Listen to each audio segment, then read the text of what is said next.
It's 7 p.m. news on ASO Television. Many thanks for joining us. I am Rosemary Ukokotega. The headlines. National Assembly receives President Tinubu's request for $21.5 billion loan, 758 billion naira pension bond. President Tinubu intervenes as Federal Capital Territory Administration forces revocation of properties over ground rent. And federal government commences payment of wage award arrears. The National Assembly has received a formal request from President Bola Tinubu seeking approval for a $21.5 billion external loan and the 758 billion naira domestic bond to settle outstanding pension liabilities. The request aimed at financing critical projects across various sectors of the economy, particularly infrastructure, health, education and water supply, was read on the floor of the Senate during plenary earlier today.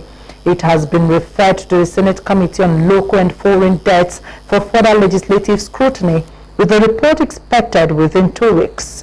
In a separate request, President Tinubu also sought the Senate's authorization for the issuance of federal government bonds in the domestic debt market to settle outstanding pension liabilities under the contributory pension scheme.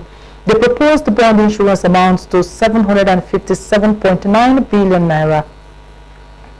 According to the letter, which was read on the floor of the House by Speaker Abbas Tajuddin, the loans are intended to address the country's infrastructure deficit and improved employment, among other objectives.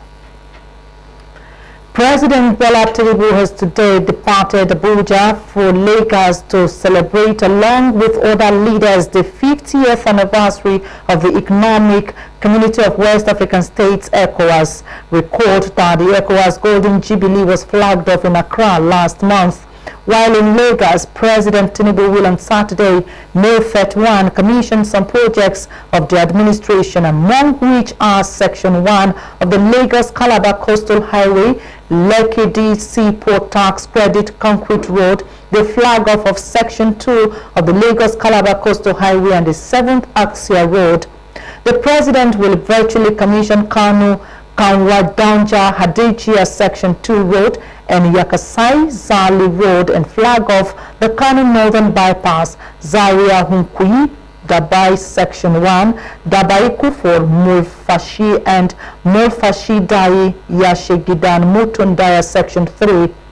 The President will oversee the Eid al-Kabir prayers at the State House, Dodon Barracks, before returning to Abuja. Again, President Bola Tinubu has reaffirmed his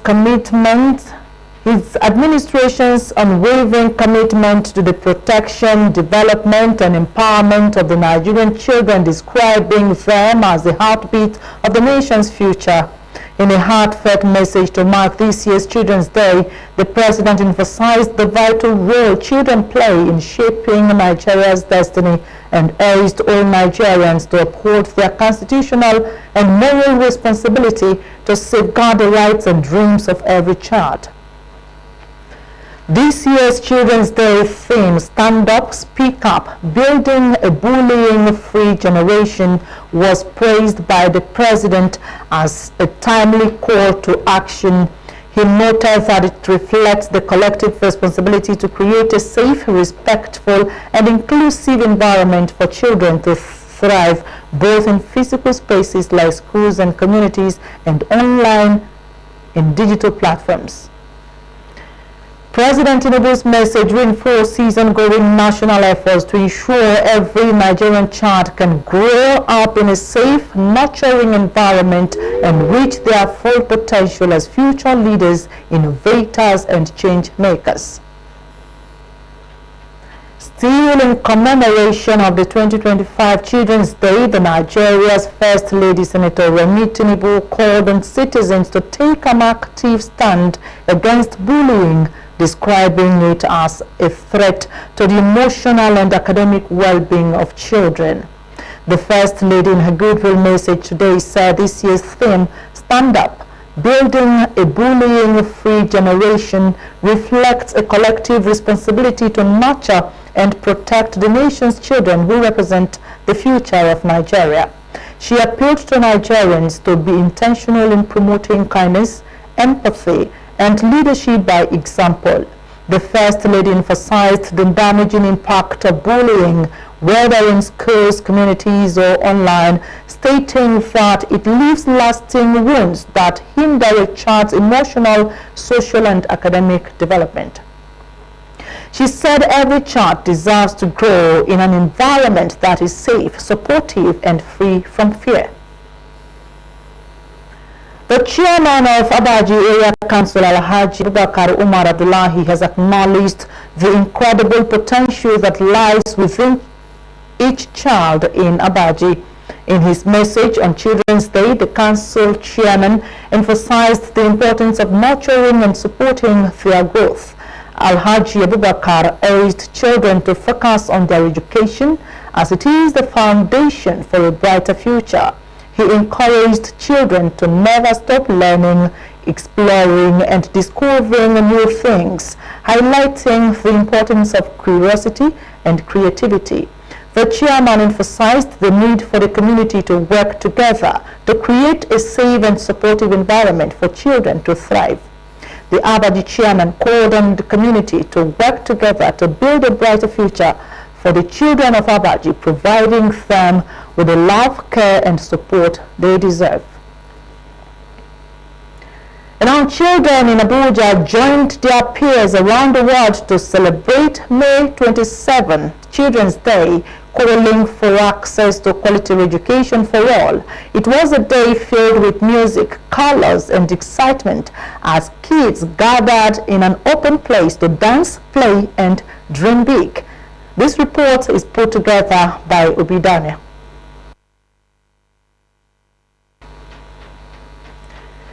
We bring you that report subsequently. Going on ahead now, the Federal Capital Territory Administration, the FCTA, has sealed several high-profile properties in Abuja over non-payment of ground rent in a sweeping enforcement drive targeting thousands of defaulters. Among the affected properties are the National Secretariat of the People's Democratic Party, PDP, the Federal Inland Revenue Service, FIRS, office, and the branch of Access Bank in Wuse District.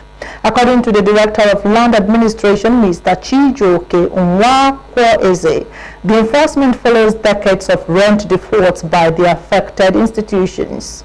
Just like we briefed you last Friday, the FCT administration would commence the taking of possession of the 4,794 properties revoked for non-payment of ground rent. And we started this morning.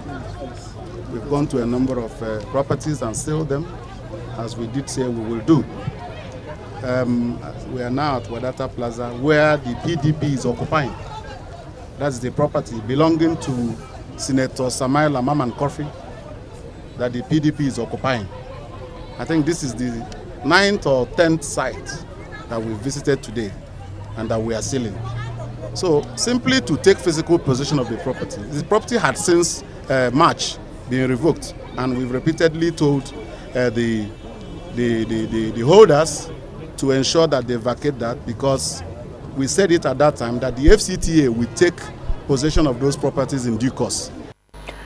Reacting to concerns that the sealing of the PDP headquarters might be politically motivated, Special Assistant to the FCT Minister on Public Communication and Social Media, Mr. Larry Olayinka, dismissed such claims.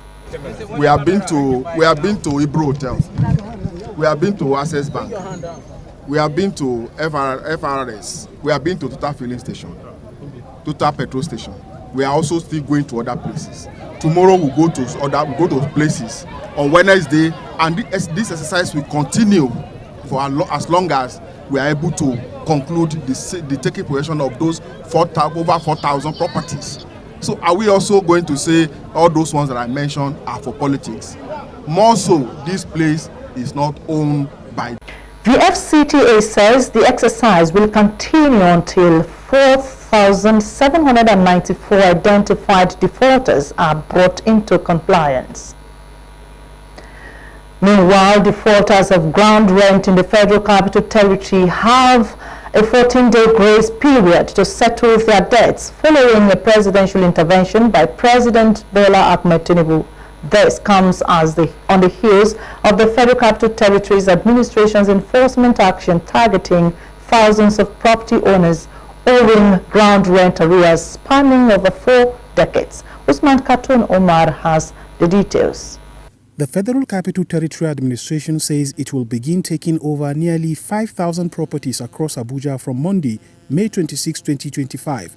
The Director of Land Administration, FCTA, Mr. Chijoke Nwankweze, stated this while addressing journalists on the outcome of the 21-day grace period granted to some property owners. We did say in March this year, a little over 2 months ago, that 4,794 land titles were revoked over payment of ground rent, non-payment of ground rent from 10 years to 43 years. We did also tell you that those properties have reverted to the Federal Capital Territory Administration and that the administration will take possession of them in due course. He added that the affected properties had not paid ground rent for periods ranging from 10 to 43 years, leading to a revenue loss of nearly 7 billion naira. The director explained that property owners owing between 1 year and under 10 years were given additional time to pay, and compliance is still being compiled. We gave a grace period of 21 days for property owners who were in default of payment of ground rents between 1 year and 1 day less than 10 years to comply. Some have, some have not. And we are already compiling and analyzing those data to guide decision making on those titles as well. Ground rent is a serious business, and any property owner is expected to pay it as when due. Also speaking, the Director of the Department of Development Control, Town Planner Mukhtar Usman Galadima, said the enforcement would include sealing of affected buildings and marking them as government property. As an agent of the Federal Capital Territory Administration, come Monday, we are going to commence the process of possessing these properties by the Federal Capital Territory Administration.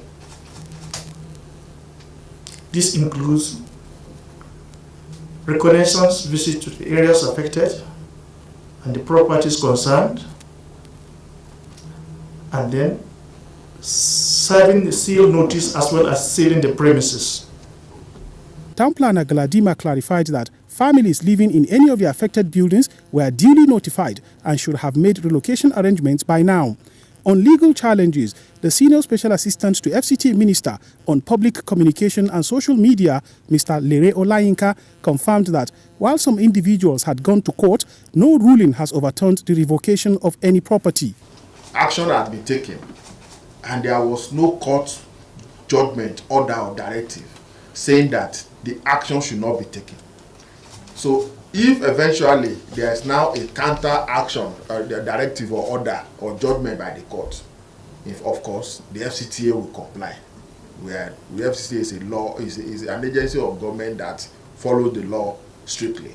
So as we are today, there is no pronouncement by the court that says those revoked properties should be reinstated. There's none. The officials, however, assured that the FCT administration remains committed to due process and will comply with any lawful court order should it arise in the future. Usman Khatun Umar, ASO Television News. Watch ASO Television on DSTV 392, StarTimes TV 127, Free TV 507 on the UHF band 38. Still to come in the bulletin, federal government commences payment of 31,000 naira wage award arrears to federal government workers. Stay with us for details of this and other stories after this timeout. we were warned about this marriage. Because we did not listen, a young maiden is dead. Nana, come here. Hi. Why do you speak so freely with a stranger from Ajani? We were just talking about offering Ojigijage a seat on the council. The gods be praised. Legodo is Elko Sisi. He has 2 wives. So why are you making it look like it is a big deal?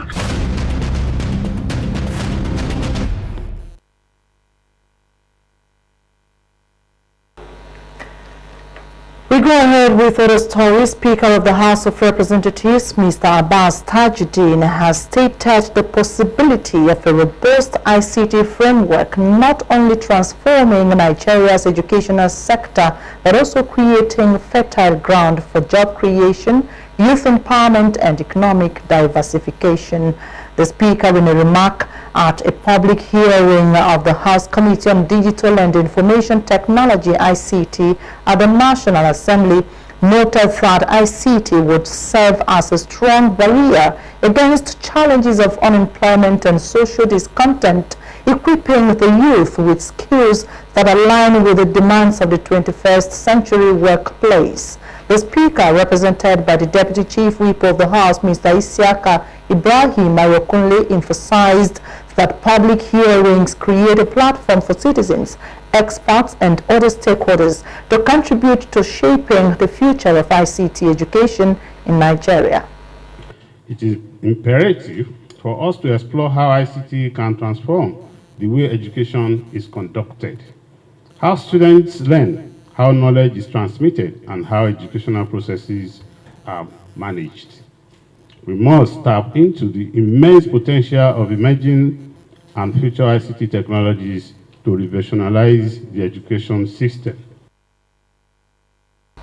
Chairman of the House Committee on ICT, Mr. Adedeji Stanley Olajide, in his opening remarks, pointed out the objective of the public hearing as to obtain information and get expert opinion on the proposed legislations. He said the institutes, when established, will enhance digital skills of young Nigerians. Chairman of the House of Representatives Committee on Finance, Mr. James Faleke, has restated resolve of the 10th Assembly to enhance the performance of the Ministry of Finance Incorporated, MOFI, and ensure adequate revenue generation for the government for sustainable national economic development. Mr. Faleke gave the assurance during a public hearing on the bill for an act to repeal the Ministry of Finance Incorporated Act 2004 and any amendments thereto, and enact the Ministry of Finance Incorporated on Tuesday at the National Assembly. He explained that the MOFI Act 2004 originated with the establishment of MOFI as a corporate soul in 1959 to manage federal government's investments, estates, easements and rights, acquire holdings and dispose of property, as well as to secure payment of loans by entering into contracts, signing, sealing, executing and perfecting documents for loan repayment for the government. According to him, the amended act aligns with economic realities by providing the necessary legislative frameworks to optimize the performance of MOFI in line with global best practices. Speaker of the House, Mr. Abbas Tajuddin, who declared the public hearing open, pledged the House's determination to shape the future of the country's financial governance framework. He specifically applauded Mr. Faleke's led Committee on Finance for ensuring speedy consideration and passage of the tax bills submitted to the House by the President. Stakeholders across Nigeria's education and development sectors have thrown their support behind the Read to Lead campaign, a national initiative designed to review and strengthen the reading culture among children, particularly those in underserved communities. The initiative, launched by the Gbemisola Yusuf Foundation, is rooted in the belief that early exposure to reading is critical not only for literacy development but also for cultivating leadership skills, creativity and global awareness in young learners. Education correspondent Sabura Usman tells us more. Speaking at the campaign event, Aisha Bemisola Yusuf, founder of the Bemisola Yusuf Foundation and a key driver of the Read to Lead initiative, shared the inspiration behind the campaign. I'm so passionate about kids. So the story behind this is that I was born in Nigeria, but I left when I was 5. And I had the privilege of growing up in England, and I was lucky to have a very good education. Now coming back to Nigeria many years after, and I've been there for like a while, and seeing the kids, and especially in the underserved community, and seeing the kids not getting the basic education they need. And I feel like it's about time we start to do something about it, because if you can't read, you can't lead. These kids are our future. We need to start taking care of them. We need to start doing something about it. So, it's, like I said, it's very passionate to me, and I'm here for the kids, and it's all about the kids for me.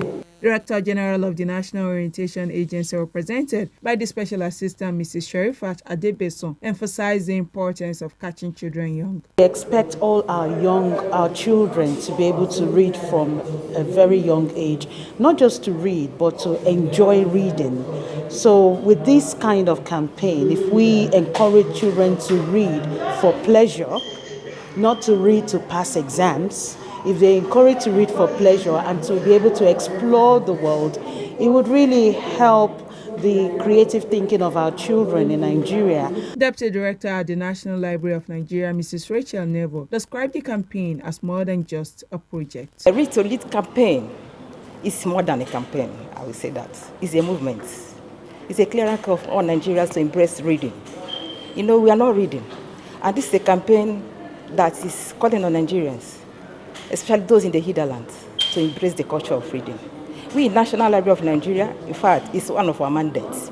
It's one of our statutory mandates to promote reading. And since the Executive Secretary of Text Fund, Actress Sonny Echono, represented by Mohammed Khalid, an Assistant Director, also lent his support to the campaign. Instilling reading culture on children at their level is the best decision someone will do. By the time you succeeded in instilling that culture into their hearts, it means they will grow with it, they will continue to read. The organizer of this network program is creating initiative with really good results. If you see how the woman she has this, she's empowering studying reading. The Read to Lead campaign aims to foster a lifelong love of reading, bridge in educational gaps, and empower the next generation of Nigerians with knowledge and skills needed to thrive in a diverse digital world. The chairman of the Nasarawa State Council of Chiefs, His Royal Highness the Emir of Lafia, Honorable Justice Sidi Baje Mohammed, retired, has hailed the establishment of Federal Road Safety Corps (FRSC) as the best thing that has happened to Nigeria, citing the agency's transformative impact on road safety in the country. In a statement this Tuesday, the Corps Public Education Officer ACM Olusegun Ogungbemide said the Emir's endorsement as well as positive postulations came during the working visit of the Corps Marshal Federal Road Safety Corps Shehu Mohammed to Nasarawa State for the flag-off of the special patrol operations tagged Operation Sanity. According to the Emir, FRSC's tireless efforts have brought hope to millions of Nigerians, making the nation's roads safer and more secure, noting that the Corps' innovative approaches, coupled with its dedicated personnel, have yielded significant results. The Corps Marshal, who expressed gratitude for the support the Corps continually receives from the Traditional Council, also urged all Nigerians to support the FRSC's efforts, emphasizing that road safety is a collective responsibility. Honorable Sunday John Mashagi, SA, Land to Gwagwalada Area Council Chairman, has officially obtained the interest and nomination forms to contest for the chairmanship position in Gwagwalada Area Council under the All Progressives Congress APC. This development marks a crucial step in his bid to lead the council. By acquiring the forms, Honorable Shaggy has demonstrated his determination and commitment to serving the people of Gwagwalada. His decision to run for the chairmanship position reflects his aspiration to contribute to the development and progress of the area council. As Honorable Shaggy proceeds with his campaign, he will be expected to articulate his vision, policies, and programs that will address the needs and challenges of the council area. The APC primaries will also play a crucial role in determining the party's candidate for the chairmanship position. Honorable Shaggy's bid will be subjected to the scrutiny and endorsement of the party members. With these nomination forms in hand, Honorable Shaggy is poised to take his campaign to the next level, showcasing his leadership potential and vision for Gwagwalada Area Council. And on to business, the federal government says it has commenced payment of the 31,000 Naira wage award arrears to federal government workers. A statement issued by the office of the OAGF acknowledged many federal government employees have confirmed receipt of the payment, adding that others yet to receive will do so soon. The OAGF explained the Accountant General Office. The Accountant General of the Federation, Mr. Babatunde Ogunjimi, never said the 35,000 Naira wage award was excluded from 2025 budget, as reported by some online media, assuring that the outstanding arrears would be paid as promised by the government. It added that the payments would be done in installments of 35,000 Naira for 5 months. And that's the bulletin tonight. Many thanks for watching. I am Rosemary Kokotega saying Happy Children's Day to all Nigerian children. Good night.